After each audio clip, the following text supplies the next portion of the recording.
A 15 gram of mass of nitrogen gas is enclosed in a vessel at a temperature 27 degrees Celsius. Amount of heat transferred to the gas so that RMS velocity of molecule is doubled.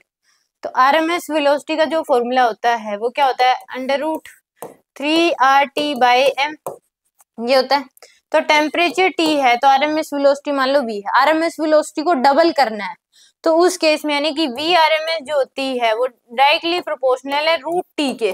तो हमें इसको क्या करना पड़ेगा, 4 गुना करना पड़ेगा। अगर हम इसको T को अगर 4T कर दें तो ये क्या हो जाएगी 2V के बराबर।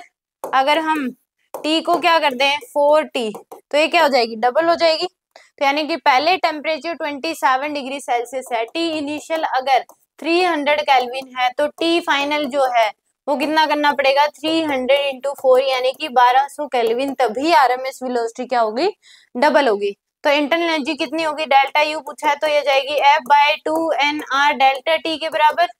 तो F की वैल्यू नाइट्रोजन है, N की वैल्यू निकाल लो, N की वैल्यू हो जाएगी 15 डिवाइड बाई 28।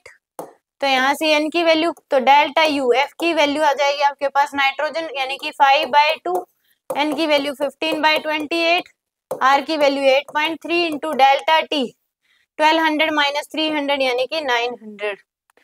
तो यहाँ से सोल्व करेंगे अगर तो आ जाएगा 450, इसको सोल्व कर लें मल्टीप्लाई तो यानी कि 5 इंटू 15 इंटू में 8.3 इंटू में 450 डिवाइड बाय 28 तो ये आ जाएगा आपके पास 1.004.4 ये आएगी आपके पास। तो यानी कि